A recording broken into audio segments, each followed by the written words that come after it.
Hillary Duff is in Liz McGuire. She also has an album out. She's going to be in a movie called Cheaper by the Dozen. And she's one of the girls that we're all waiting for to turn 18, along with the Olsen twins.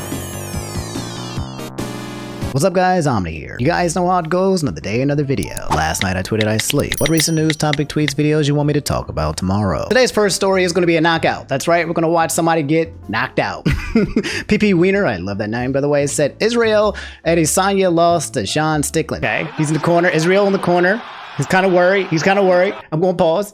Because we ain't trying to get got. And look at him, he's just like fight. He's backing, he is coming at this man. He looked, oh my God. 10 seconds, he's like, fight me. Oh my God. This guy on the right is like, yo bro, why are you backing off? Fight me. His adrenaline is like at all time max. He knows he's about to end this man. I don't know why I have the Irish music, but this is him getting bopped right here in the corner. Punch. I feel like this is a little bit racism. Yeah, this is him winning. No knockouts, right? But yeah, he took it. Is what it is. He lost fair and square. However, this race war specifically, I don't think so, guys. We got to talk about this one. A lot of you guys knew this one was coming up. Okay, Splatoon 3, the freaking race war. Except for this time, it was literally a race war. There was a competition between Shiver, the girl on your left, Frye in the middle, and Big Man on the right. And usually they compete about, you know, like ice cream and rock, paper, scissors. But this time, they were the actual categories. Who would be the best leader? And yeah, the guy said the most rigged Splatfest ever, Shiver won. Now, okay, here's the thing if you don't know, okay, Shiver is the team favorite. Whatever team that she represents usually just wins 9 times out of 10, okay? She has a huge win rate percentage. So, this time, not breaking out the matrix, I've been winning like the past 4 or 5 times since I figured out the matrix. I decided to do the right thing. I said, screw it, okay? I'd rather lose being on Team Frye than win being on Team Shiver, okay? Let's get this Splatfest W Frye gang for the culture. And everybody was hype. Everyone's like, yeah, Omni, let's do it. But then we didn't do it. We lost. And not only did we just lose, we lost hard. We lost the Big Man, the guy on the right. I think even if we combined forces with Big Man, we still would have lost to Shiver. D-Bray said, I'm sorry, Frye Nation. I tried. And we got the... Oh, man. It was a rough fight because I was in there. I was competing on there yesterday. And every time I kept winning and coming out matches, I kept seeing like Team Shiver wins a 3 times, 100 times, 300 times, 500. They just kept winning. They kept being all these announcements about Team Frye winning. I was like, I don't feel too good. Mr. Star. So it's all over, guys. I had tweeted right before the Splatfest ended to kind of boost the morale of everyone. I said, if Team Frye doesn't win the Splatfest tonight, I'm going to become a racist. That's right. It's me, Omni the racist, okay?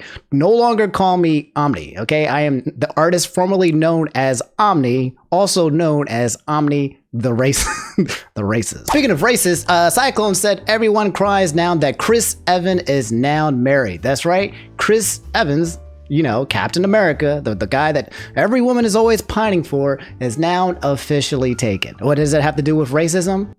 Nothing. I just wanted to say it. According to Pop Base, it says here, Chris Evans and Alba Baptista got married over the weekend, Page 6 reports, and women all around the world are in shambles. Okay, Chris Evans has always been, if you guys don't know, a unique kind of white guy. You can always, you know, you could tell from like how he talked and, you know, some of his past girlfriends and how he interacted that he was, you know, he was into the Cajun seasoning. You know, he liked a little bit of spice, you know, a little bit of you know what I mean. But yeah, congratulations to the homie finally settling down. Very happy for him, happy for Alba. I don't know who she is, but you know what, I'm pretty sure she's a happy woman. And yeah, if you're out there like me, you was pining for Chris Evans, that was my my one, right? Like if there was like a guy that it was going to be Chris Evans, and now he's off the market, man. Damn. Oh boy. Okay, so I got a lot of messages about this last night. The return of SkyDoesMinecraft. Man, this guy has been gone for so long that I forgot what he did. He's a YouTuber, a Minecraft YouTuber who got canceled for, I guess I'll, look into it, try to refresh my memory and yours if you don't know who he is. But Chris said, hey, Omni here is one I didn't expect. Adam, formerly known as SkyDoesMinecraft, now has made a return to YouTube. This is after leaving 3 years ago due to various allegations that he has still not addressed. Okay, so what was the SkyDoesMinecraft allegations? I gotta recall, we actually made a video on all of this. I remember covering it in grave detail, but like my man's waited like the perfect amount of time because I forgot. Typed in, what does SkyMinecraft do? In Google, being the excellent Batman like investigator that I am, He allegedly abused drugs that would make him go into permanent psychosis and assaulted and sexually harassed several women. Okay, this became unfunny very fast. It says that he was also paying all victims to preserve his image in early January 2022. He responded and said, quote, I'm not a horrible monster I've been made out to be. It hurts and it's a lot of what's taking time to process. He also shared he's off drugs, I'm eating healthy and really alchemically focused on my mind and body. In Lizzie Boogie's 6,000 word iCloud statement, she accused Dahlberg of sending naked images to young women without caring what age they be. He'd also allegedly spent hundreds of thousands to pay off the victims. Oh my god. Okay, so all right, so this is the guy that's back. It's a video titled "Where Have You Been?" It's 2 minutes. It's got 3,000 likes and 1,600. I can't read, but there's only one comment, and it's from Verlusify. What the heck is wrong with this comment section? There's one comment. Only one comment. And the comment, if your only one comment is from Verlusify, I don't know if that's a vouch, dog. That's an anti-vouch. That's a red flag. Oh hey, I didn't see you there. How's it going? It's been a long time. Can't hear him. It's been a fucking long time. I'm sure you have so many questions. Where have you been? What have you been up to? You probably have so many questions. You fucking stable now? Yes. Over the last several years, I can't hear him. So when I record this in an edit for you guys, I'll just turn up the volume as much as possible. I don't know if I'm going deaf or this man forgot how to do audio equipment YouTube, but I can't hear nothing. Quite the roller coaster of emotions.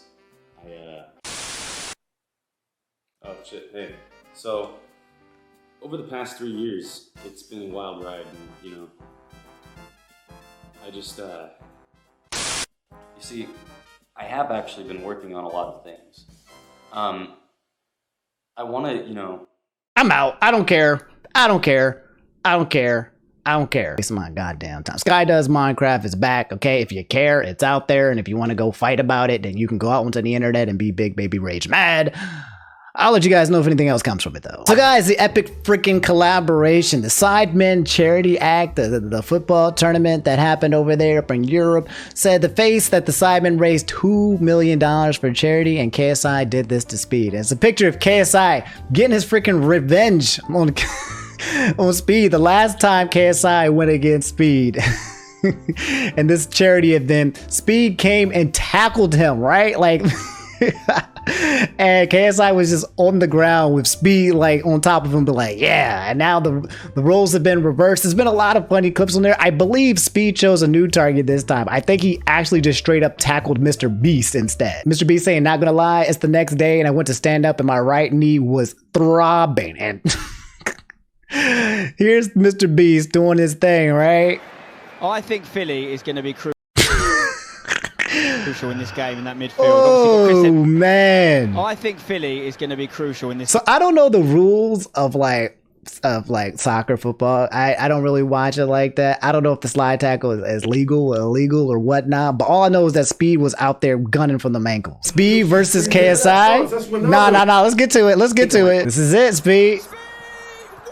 Nope.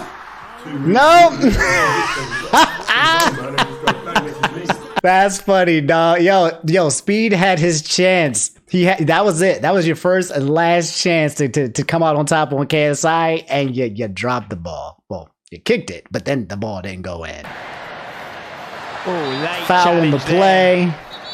Free kick for the Sidemen. Mini-Min to taken down by Max Fosh. Could be the first booking of Mini-Min with the yellow card.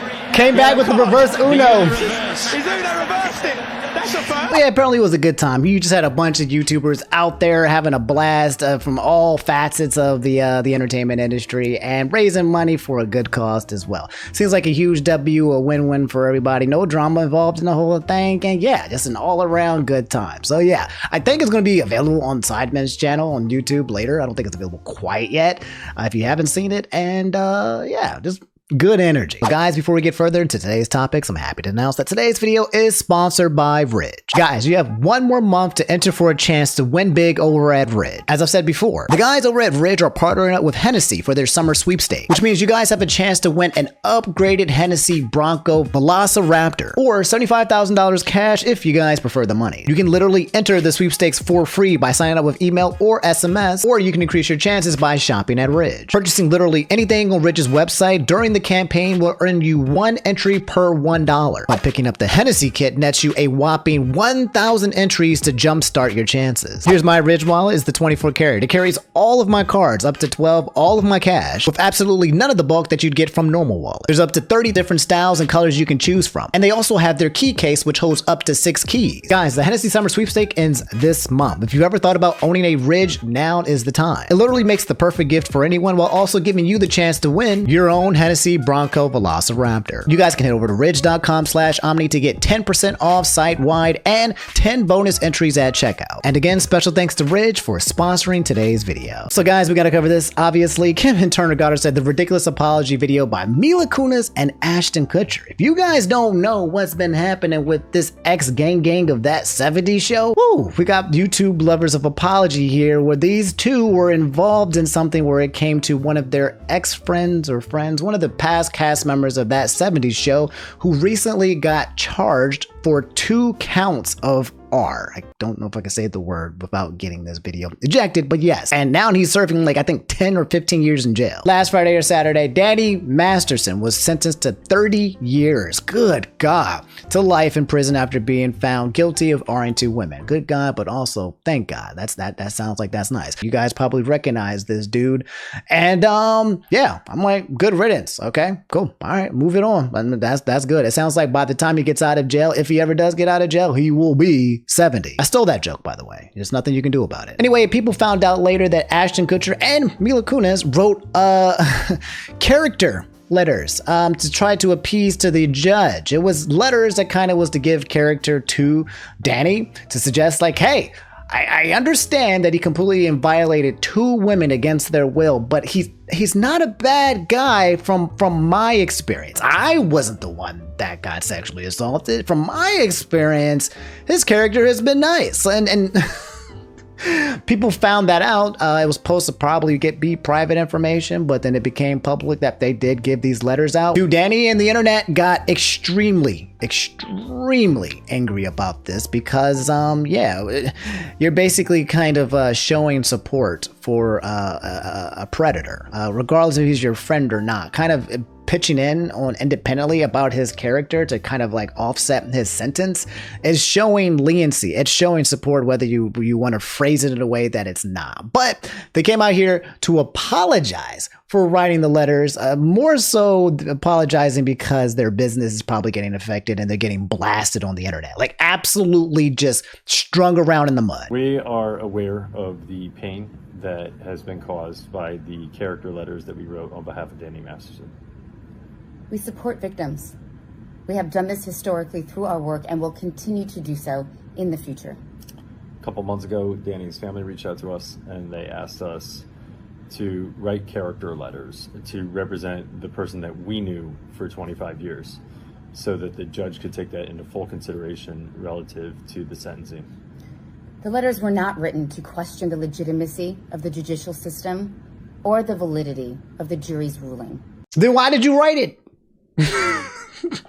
Why did you write it? Okay, if a murderer, if the family of a murderer who murdered people said, hey, can you write some letters talking about how this guy was a pretty stand-up guy, you know, and write it to the judge to show that he's not a complete monster? He only murdered just 2 people and just took away 2 lives. So can you just write a letter to the judge and maybe he'll see that this monster is not a complete monster, but just a kind of a monster. Like, there's no logical way here of explaining this. This seems like something that kind of got exposed, and even their apology here is not acknowledging the fact that the letter, you could have declined this. This is not something that you did have to say yes to, which the internet is starting to believe that this might have to do with the fact that Danny Matterson and maybe people with his family as well have some dirt on Ashton Kutcher and Mila Kunis or something like that. Is getting kind of like weird and sussy baka-ish. So let me play the rest of this. But yeah, so far everyone hated this apology up to this point. They were intended for the judge to read. And not to undermine the testimony of the victims or re-traumatize them in any way. We would never want to do that. That's exactly what it does. That's exactly what it does. To the victims, all right, Danny Matterson is an absolute monster. And if you are coming out here, 2 powerful people coming out here and saying, not the monster that you might think he is, based on my experience, that's quite literally what you are doing, is undermining the victims and their experience to what this person was to them. That's quite literally the definition of undermine. I don't know who their PR is and what script they read from, but I mean, they needed to take some notes on YouTube. There really needs to be like a YouTube video or a course that celebrities can buy in order to figure out how to apologize properly. Although this one feels like it's less of a, oops, I'm sorry, I shouldn't have done that, and more so of a, oops, I got caught with my hand in the cookie jar, and I didn't know you guys were going to realize that cookie jar was being under a surveillance camera. And we're sorry if that has taken place. Our heart goes out to every single person who's ever been a victim of sexual assault, sexual abuse, or rape. When someone says, my heart goes out to just victims of everywhere, like, my heart goes out, you know, like, we don't go, goddamn, we don't care about your heart, dog. What are your actions doing, okay? Just because you give your heart out to all victims around the world, because there's countless, there's millions, that does nothing for nobody, right? It's just PR words, okay? Speak with your actions. Your actions spoke for themselves, and saying a line like that, just so PR and coordinated and robotic, doesn't feel authentic in the least bit. This apology basically just made the situation worse for them. Comment saying they're not apologizing for supporting Danny. They're apologizing to investors in the financial backlash they've received already. And saying, notice how they make zero condemnation of the friend's actions in this video. Yeah, they still didn't just say what Danny did was absolutely hard and wrong. Like that's an easy thing to do, right? Somebody goes out there and R's 2 people. You just say, that person is evil. That person is a menace. That person deserves to go to jail, right? That just seems like 1 + 1 = 2. And like, for some reason, they don't understand that equation. They're only apologizing because they're getting the backlash. You think actors would be given more convincing performance. They said that they posted this after Chrissy Bixler, one of the victims, posted this, saying, Dear Ashton, I know the secrets your role model keeps for you. Ones that would end you. Did you forget I was there?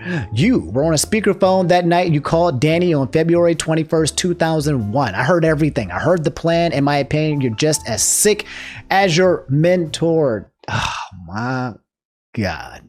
We got a cancellation of Ashton Kutcher in 2023 because this man was being a disgusting human being at one point in time in 2001. And it's, oh man, oh man. Dear Mila, I pray you begin to process what you experienced as a child on that set. Your old interviews are very telling. Quote, I encourage everyone to watch them and decide for yourself what you hear and see. Do so before they get scrubbed from the internet. I also know what happened in Toronto and after.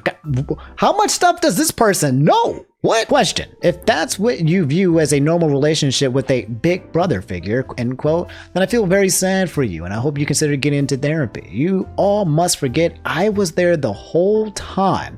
Those 5 years of the 70s show. I remember everything. Oh my God, she knows some things. Hilary Duff is in Lizzie McGuire. She also has an album out. She's going to be in a movie called Cheaper by the Dozen. And she's one of the girls that we're all waiting for to turn 18, along with the Olsen twins.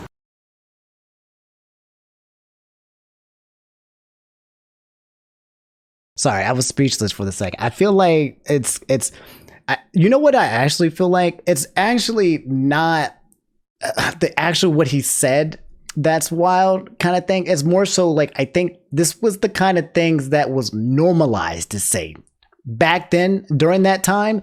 That is not something you get canceled for. That's not something that anybody would actually blink an eye at, because again, I mean, he's here and he was successful. That's how different the times were. Okay. Now, obviously you say something like that and you getting yoinked, but back then that was approved. Grooming. Staff approved. Here's the other clip that people were kind of showing that has an interview with young Ashton Kutcher and young Mila Kunis. She was 14 when we started the show. I was like 19, right? Right. And they're like, okay, you guys are going to be making out in this scene. And I'm like thinking like, wait, this is like slightly illegal, right? That's probably your first kiss ever, right? Is that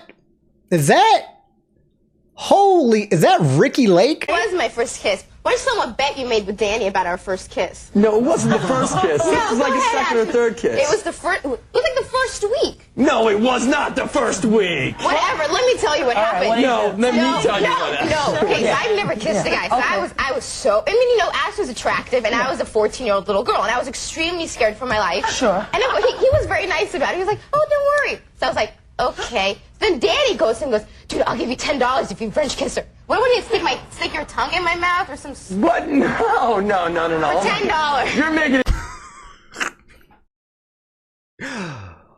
Again, this is something that people are talking publicly on an actual thing that's going to be broadcasted, right? This is something that was so normalized at one point in time. Okay, it just kind of shows you how time has changed over the past 20 years. Because a lot of you are like, wow, that's not it, obviously, right? But for whatever reason, 20 years, 25 years ago, ain't nobody say nothing about this. It sounded like it was like really. Okay, Dan, we had a little side bet going. Yeah, like, which was? It wasn't very as to whether or not, you're kissing on the show or boyfriend and girlfriend. Yeah. You would use tongue, right, Rosie? I mean, you would. It depends what kind of an actor you are, I guess. Absolutely, right? Yeah. So Danny bet me like $20 that I wouldn't do it. And of course I'm like, yeah, sure, what's the deal? You know? And then the cop showed up and you got arrested pretty much.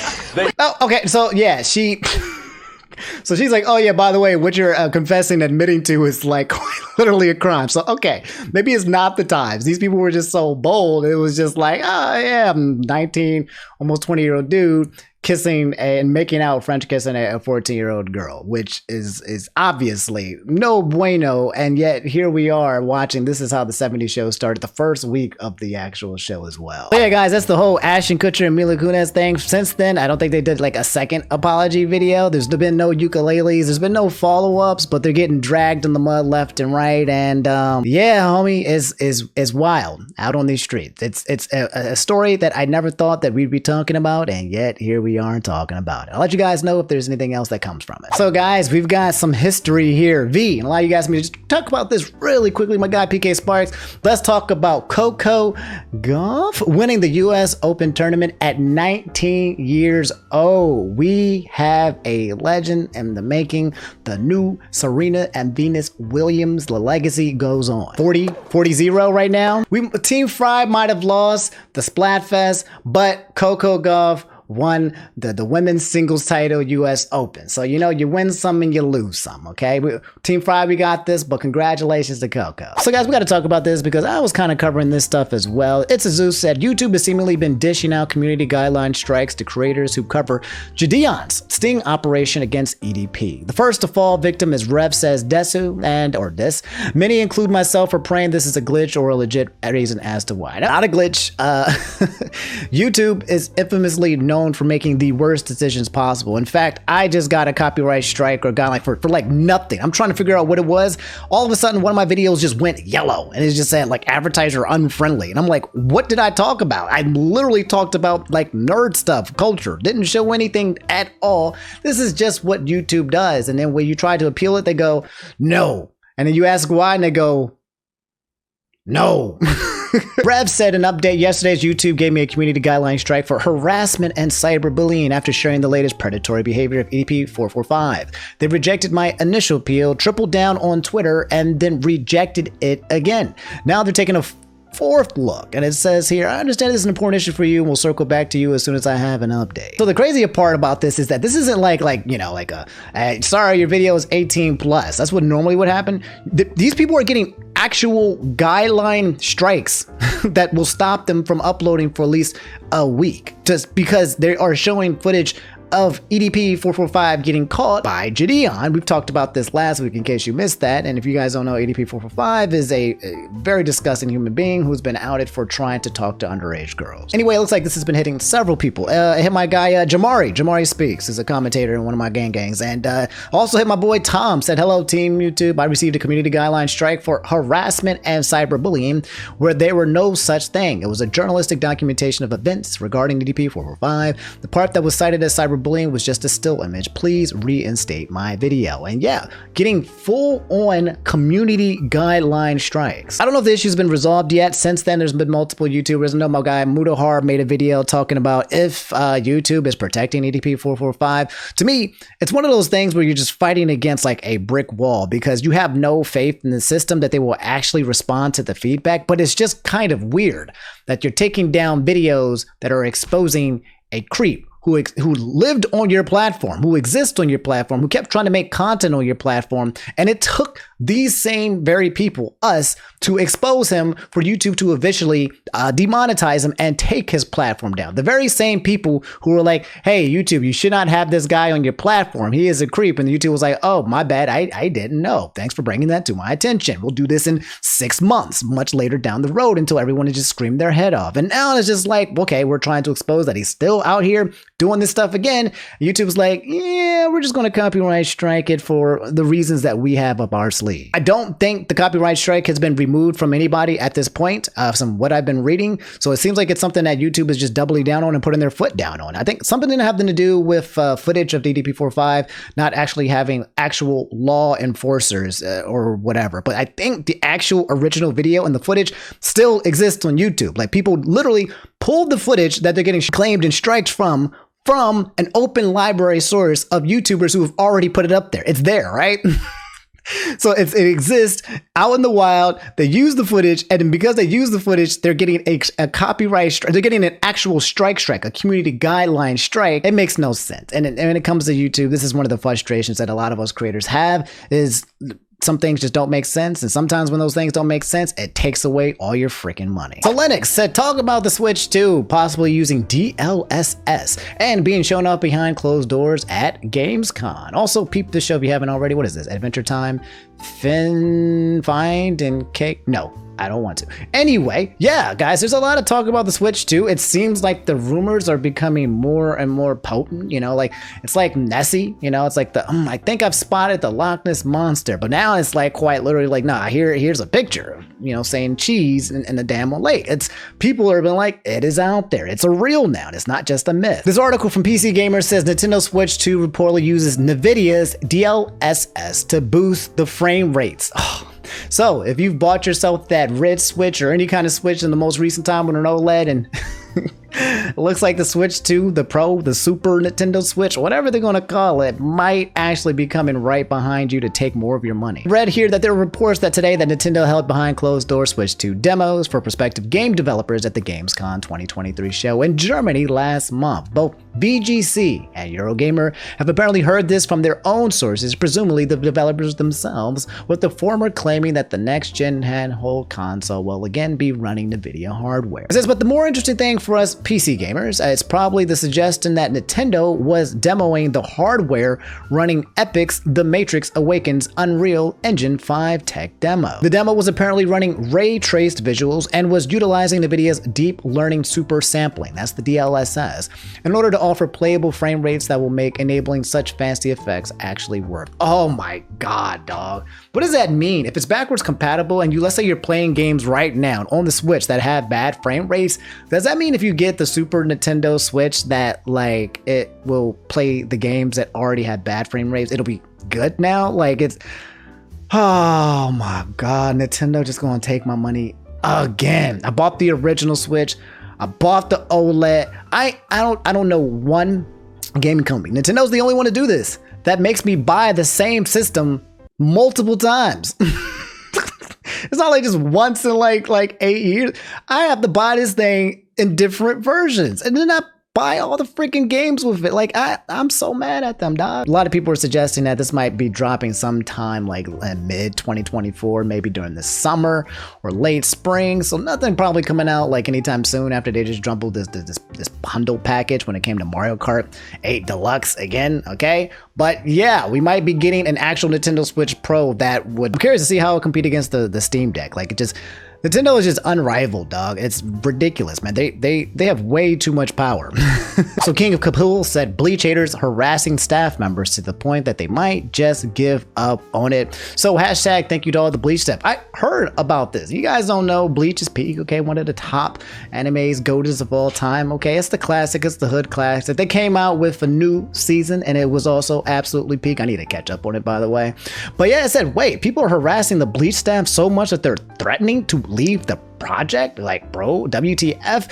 What are they harassing them for? If I think it's for the reason I think it is, then you guys are going to see something very nice very soon. It says even one of the 4 main animators of JJK season 2 is saying this. I'm starting to wonder if there's any point in doing anime, sacrificing money, time, and physical strength, and then being bullied even more due to tax hikes and illness. And every time I do that, I start thinking about quitting anime more and more. What the heck? Is this MAPPA?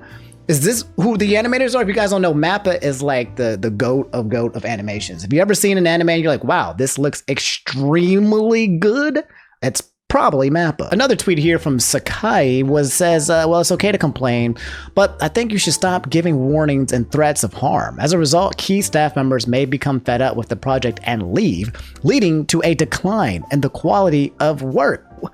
Why? Why are people harassing the freaking animators, dog? What is going on? I found it. Okay, I actually did internal investigation this time, more than just a Google search, okay? I found it. You're not going to believe it, but apparently there was a scene where Yurichi, she's one of the girls from Bleach, one of the mommies, she shoves her hand in between Orihime's boobs, and then it got people... Oh my god. I think the more I read into it, it's mainly just kind of like trolls who are angry that they didn't get their horny scene, and that's why they're raising a muck. I don't think true like Bleach fans are saying like, how dare you, after serving so much peak, that they are going to be big baby rage mad because they didn't get the big booby slice between.